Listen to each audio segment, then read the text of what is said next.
right, this is the Business Daily with me, the headline. We'll be taking a look at it and the Daily Nation's headline, joined by Dennis Kimani.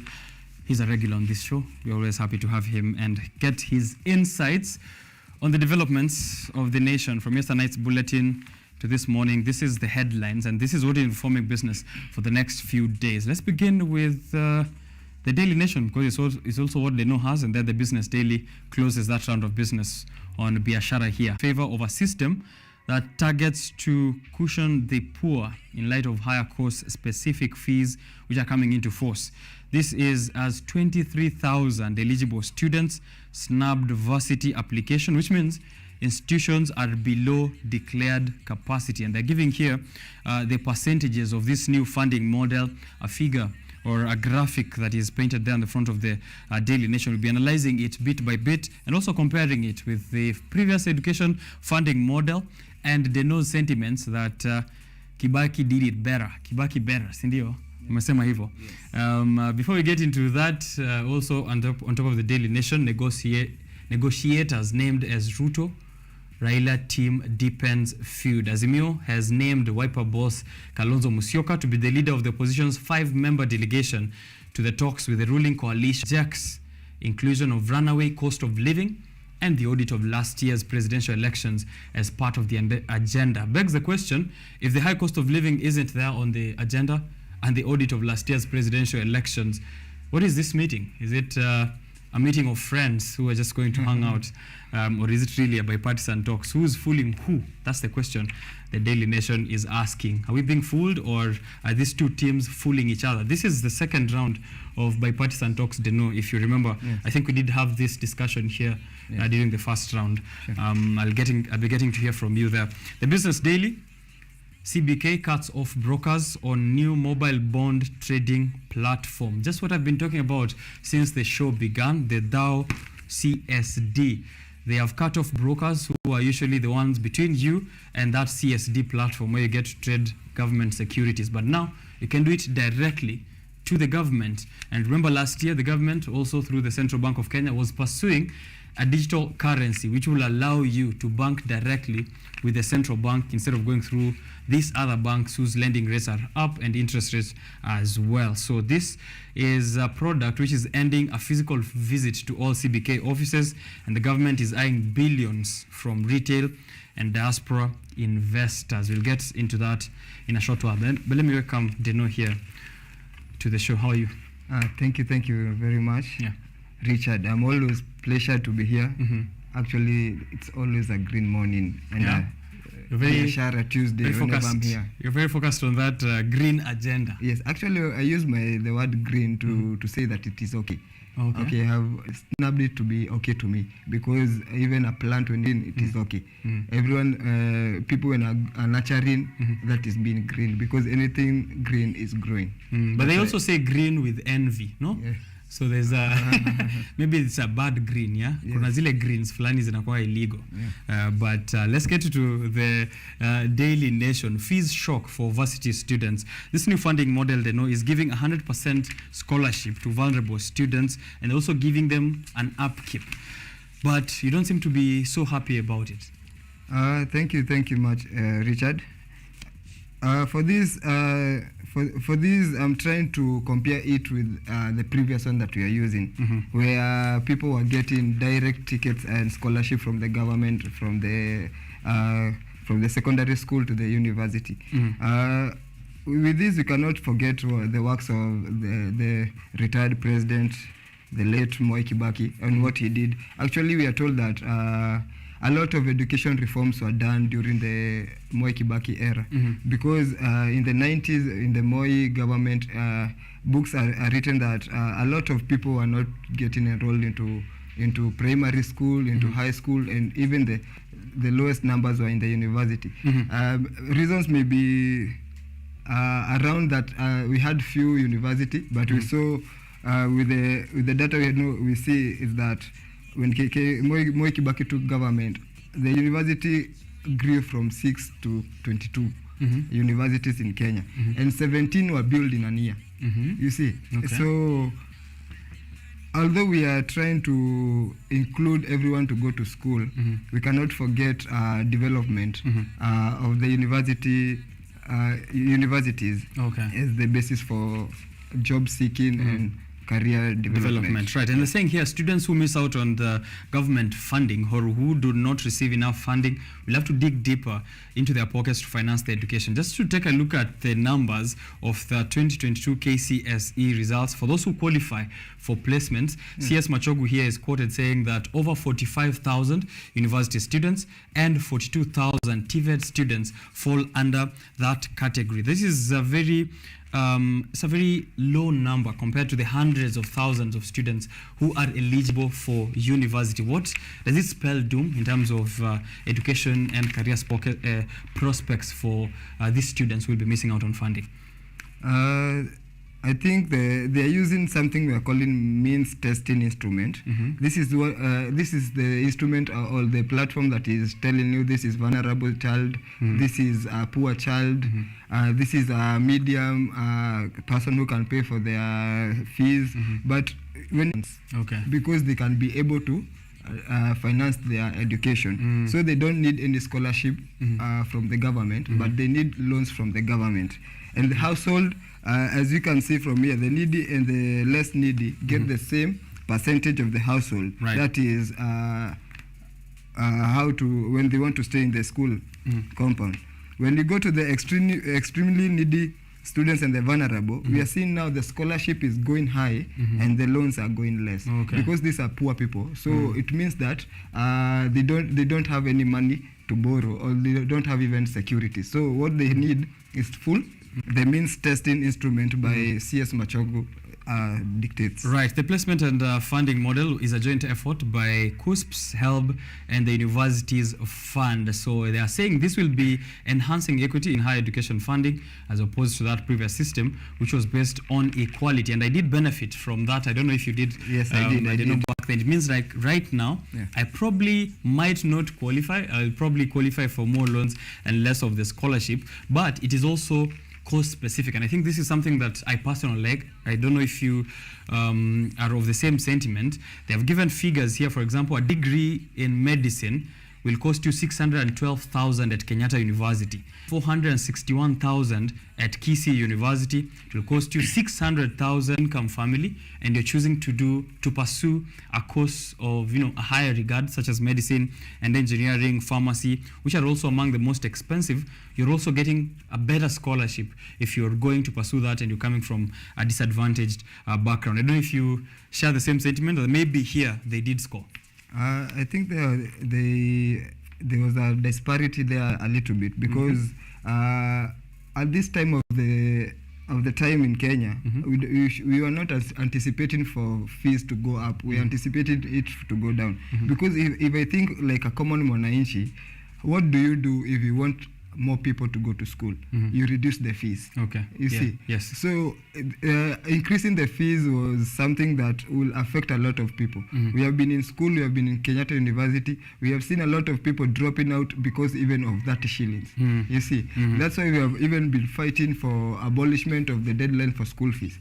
So any amount that is being increased on school fees, it will, as much as they want more people to go to school, it might be negatively affect those who are on time. So I think again, having different university charging different amounts of money in different courses, it is what Moi Kibaki was trying to fight. Because during the Moi era, we found it that a lot of universities were politicized.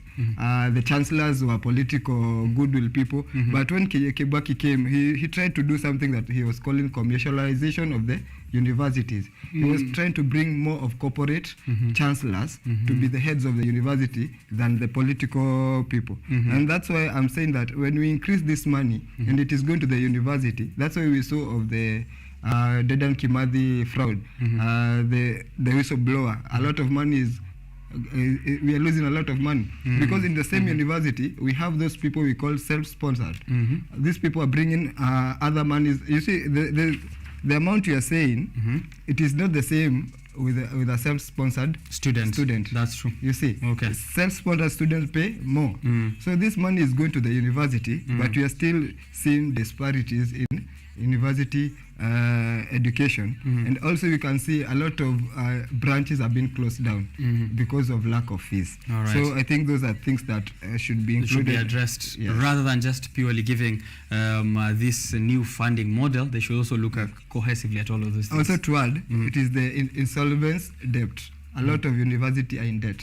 That's true. You see, so how to recover and to pay up the debt should also be in this university forum. Okay. Yeah. Deno, I have one last question before we up on that discussion on education, which is there at the bottom of page 7, where they're highlighting this higher learning funding for university education. Now, from the 2022 KCSE results, it seems a lot more students did not apply for placement, whether in diploma, certificate, or degree courses. They're saying a total of 584,000 students who qualified for placement to this degree, diploma, certificate, and all others in TVETs did not apply for a position. And is it an issue of the way our universities are structured, or is it a failure of our education system?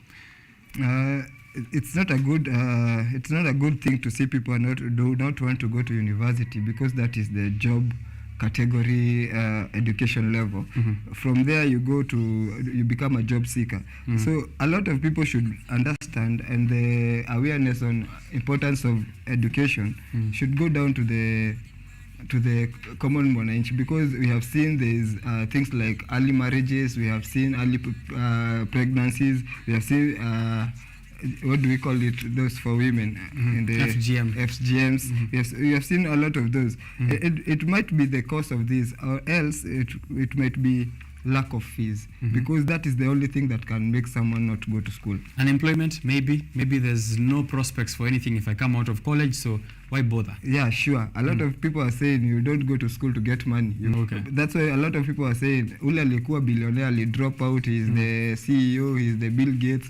So people are saying you don't have to have education to be the richest person. But on my point, I will say that you don't go to school to get money. Right. You go to education is not just all about money, right? Yes. Okay. So instead of looking at people who did not go through with education, it is a learning process rather than, a means of making money. But it's hard, they know, to try and convince someone, or a parent, or, someone, maybe their older sibling already graduated from school, and they have no prospects for a career or for jobs. And we'll probably point out to why more than 500,000 students couldn't even select any course, certificate, diploma, even craft and artisan courses. Hawataki kuguza kabisa. So it's either we're getting money oriented as a society, or education is losing its value, but there's need for a lot more civic education, as Deno has pointed out there. Let's go back to the first page of the Daily Nation, and this is just to read that intro, which is pointing out to the story in page 4 and 5 of this new bipartisan talks. We are in round 2. Yeah, at a boxing match inakuwa na round kadhaa. So we are in round 2. The first one went a draw between Kenya Kwanza na Azimio. Was it really a draw? I think we were beaten as Azimio. You were very much beaten. Yes. I wouldn't say so. The government played a lot. I said the government plays ahead of us. They brought a Jubilee member on the board of the bipartisan.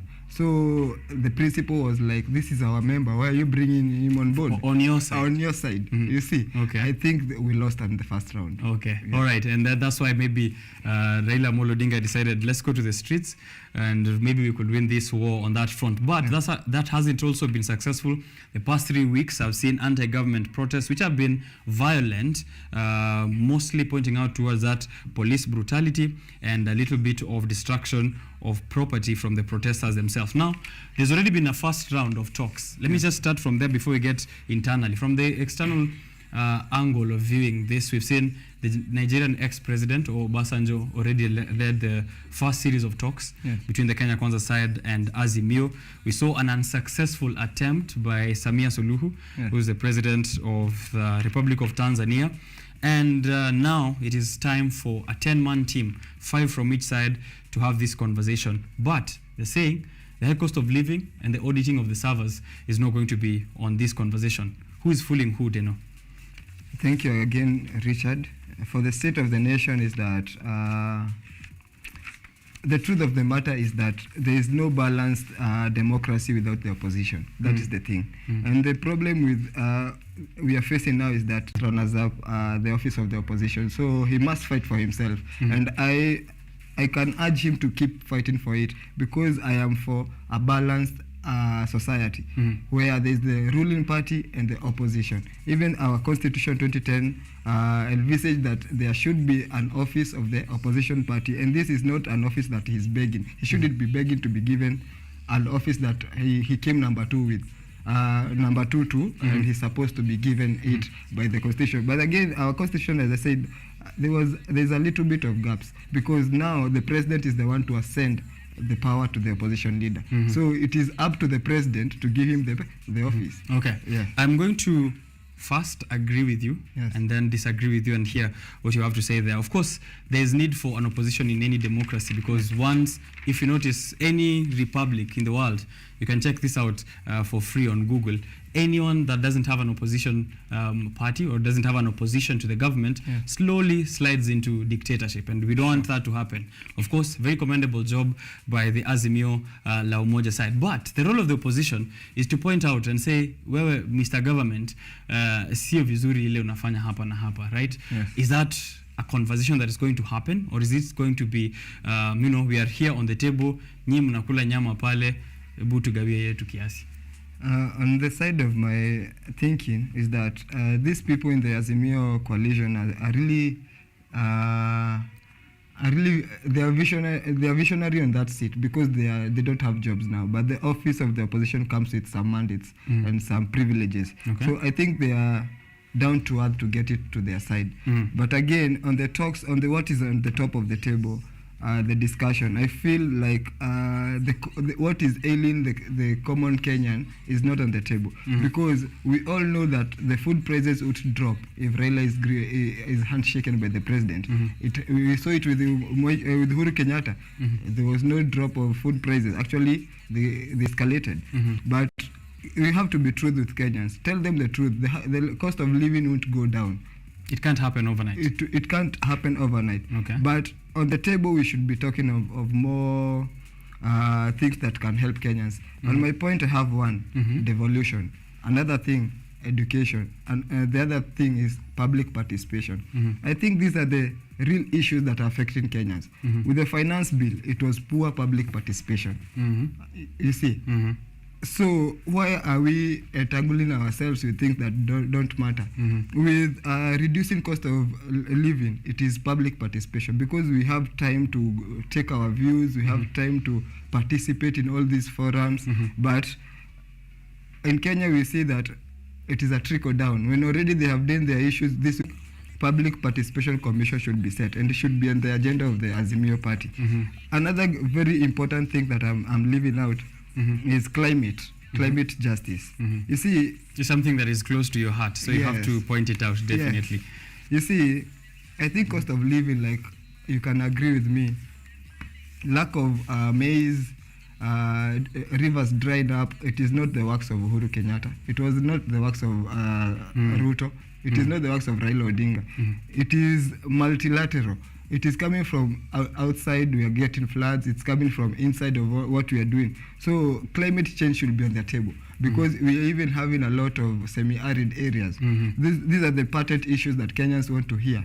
How we won't have floods to destroy our property, and then we have drought to destroy our sea. Right. Yes, you see.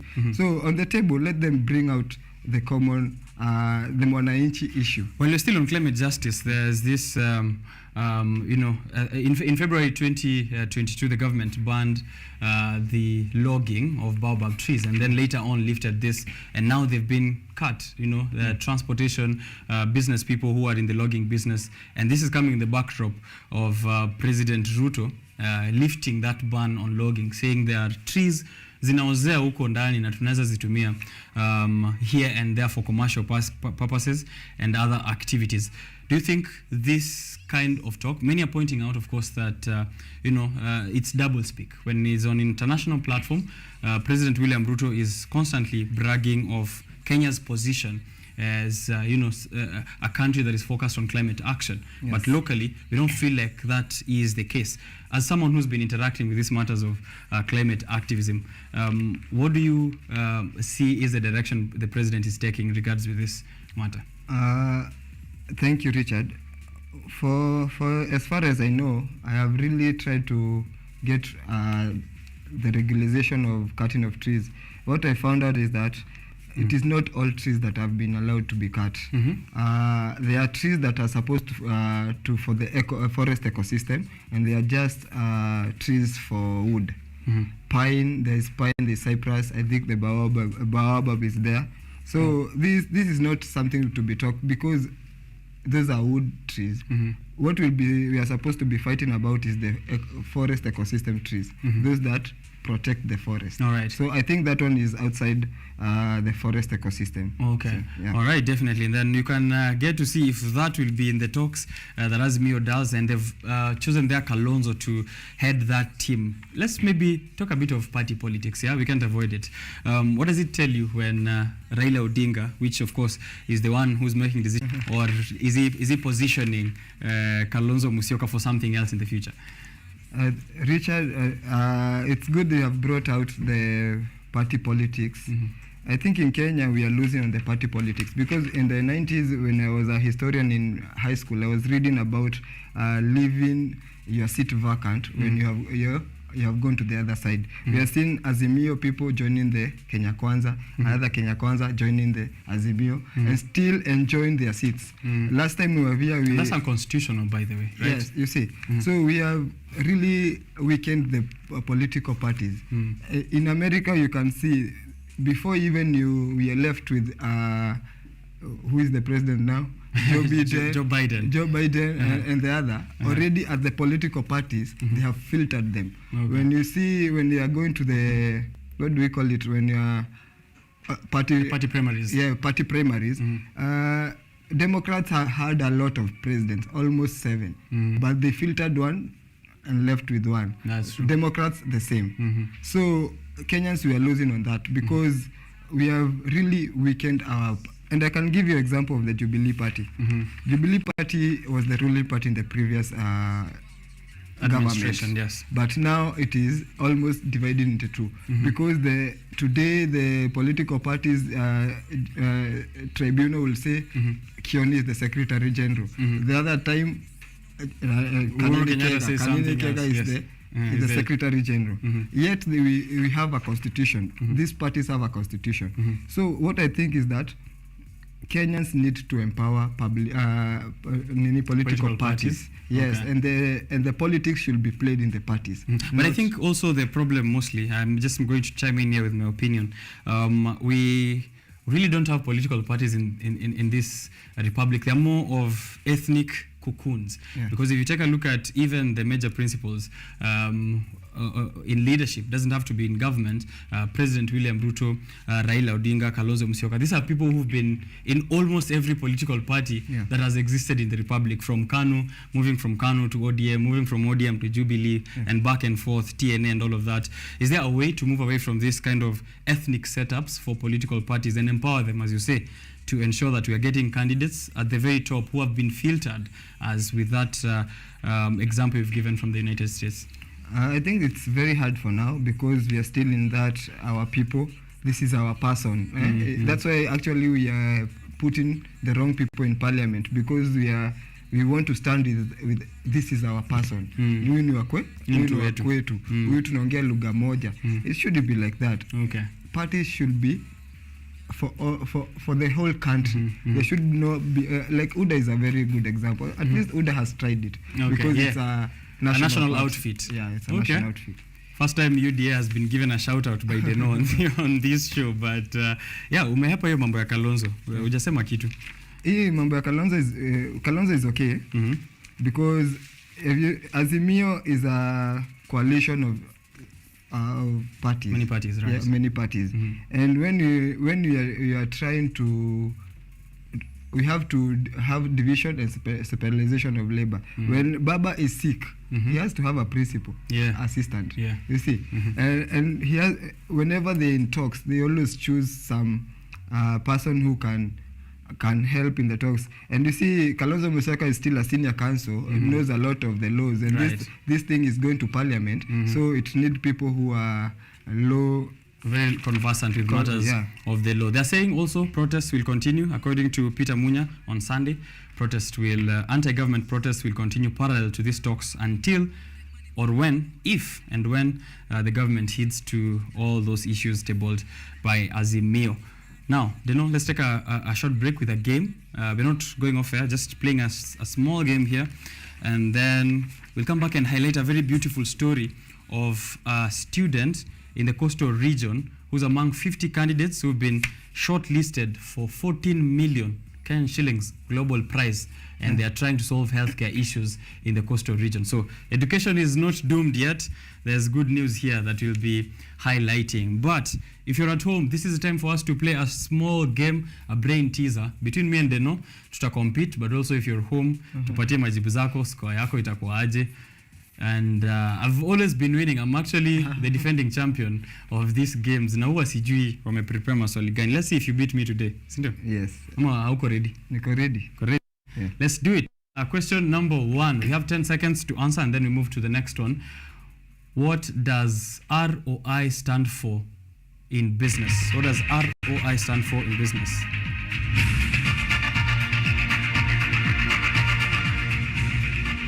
All right. Question number 2. List the colors of the Kenyan flag in order. Hey. List the color of the Kenyan flag in order.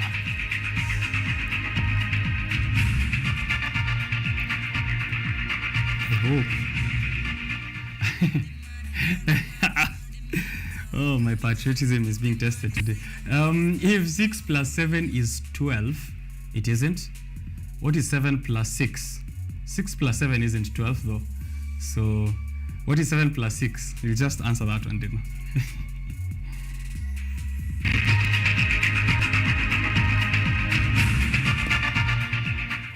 What does KFC stand for?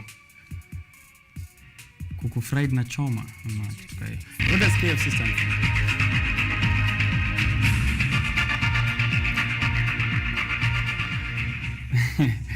Question number 5. What is the budget statement for Kenya in 2023? Leo anataka kunishika. I don't forget. Who is the cabinet secretary in charge of finance?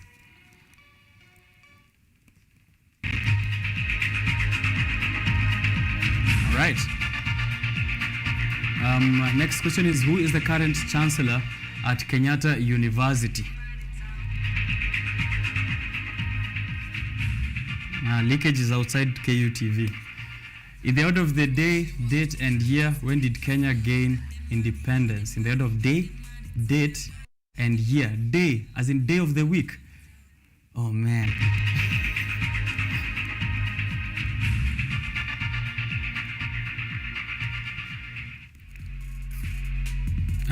Next question, what does UV? Last question, which is, what does UV stand for?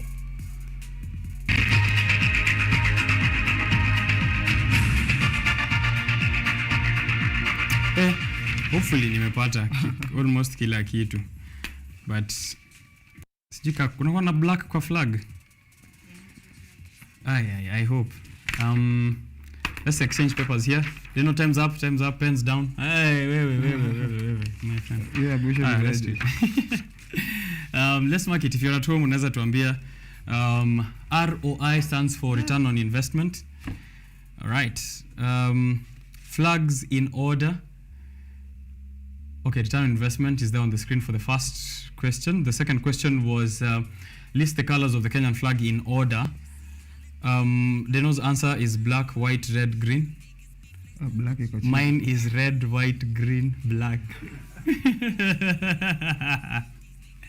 Oh man, it's gonna job black inaingia wapi? All right. Deno amepata hiyo. Okay. Question 6 plus 7 is 12. What is 7 plus 6? I don't know if it was a trick question, but I wrote 13. I didn't write anything. So, kweli. The answer is 13. Next, what does KFC stand for? Ameandika kuku. Kentucky Fried Chicken, right? Okay. What is Kenya's current budget statement? That is 2023. I wrote 3.6 trillion. Deno has 2.8 trillion. 3.7 plus or minus 1. Do I get it? Yes, Yeah, I get it. All right, thanks. Who's the cabinet secretary in charge of finance? Has to be Professor Njuguna Ndongo. I don't think he's called Kamau. Naitwa Kamau kweli? I think Professor Kamau. Kamau Njuguna Ndongo. Yeah. Deno anasema wrong. Hiyo ni uongo. Tuta confirm. Half a mark. Next, who is the current chancellor at Kenyatta University? Benson Wairegi. Mulitoa Wairegi. Dr. Benson Wairegi. Nimekaa basi.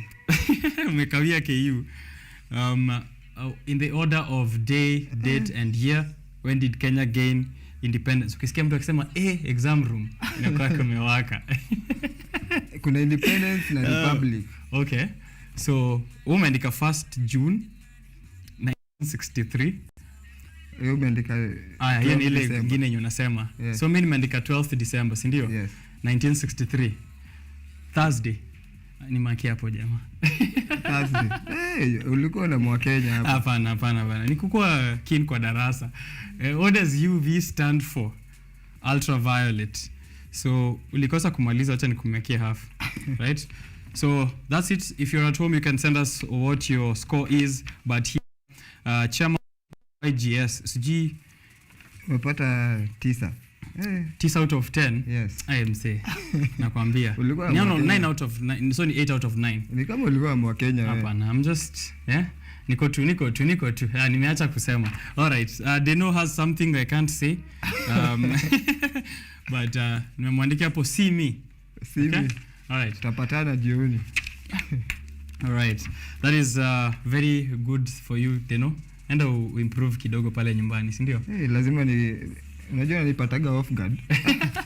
Umeshajua hii mambo lazima ifanyike. Anyway, lastly, Deno, we've just been looking at the newspaper review, and I just have one last thing, a very positive thing. I've been trying so much to ensure on this show we speak positivity. We know the high cost of living, we know all these other issues in the economy and politics, but ni vizuri sometimes kusema vitu mzuri zinafanyika. Like this student from the coastal region. So a Kenyan teenager from the coast is among top 50 students who've been shortlisted for a 14 million Global Student Prize of 2023. Marieta Kazungu. I'm just going to say her name because lazima mjue. Marieta Kazungu is 18 years old from St. Thomas Girls. She's in just her 3rd year, but she's advocating for STEM. And during the COVID-19 pandemic, she designed and developed a biomedical device that could detect and test for respiratory infections and provide immediate results. So just like something that happened here in KU, they've invented a very good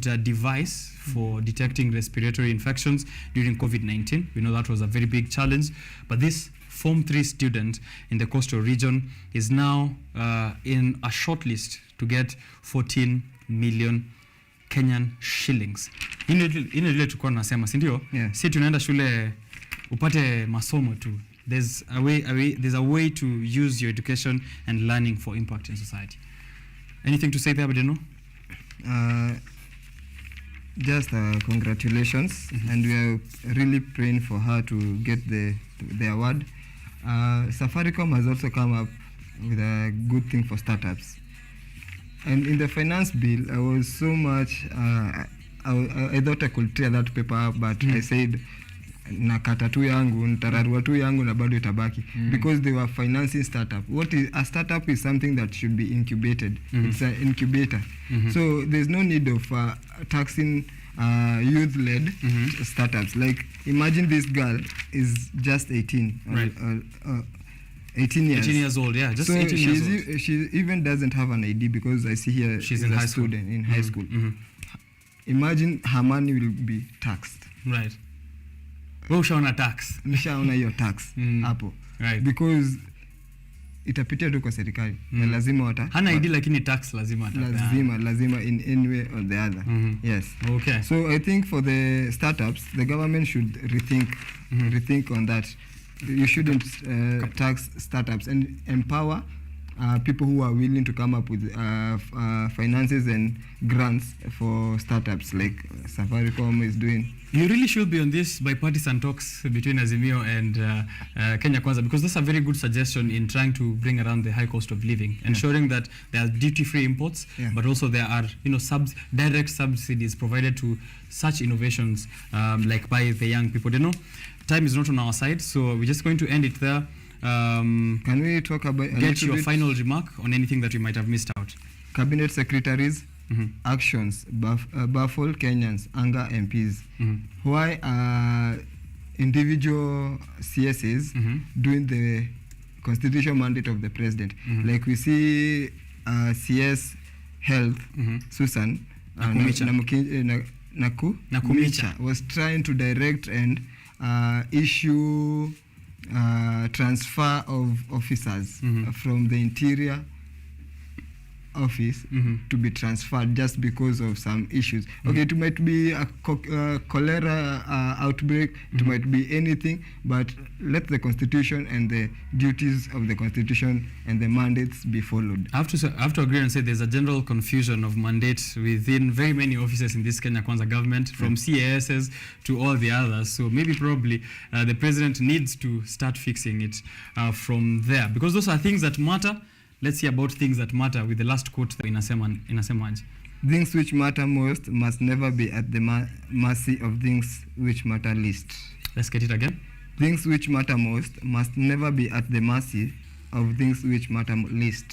Things which matter the most should not be at the mercy of things which matter the least. Who said that? The least. John Wolfgang von Goethe.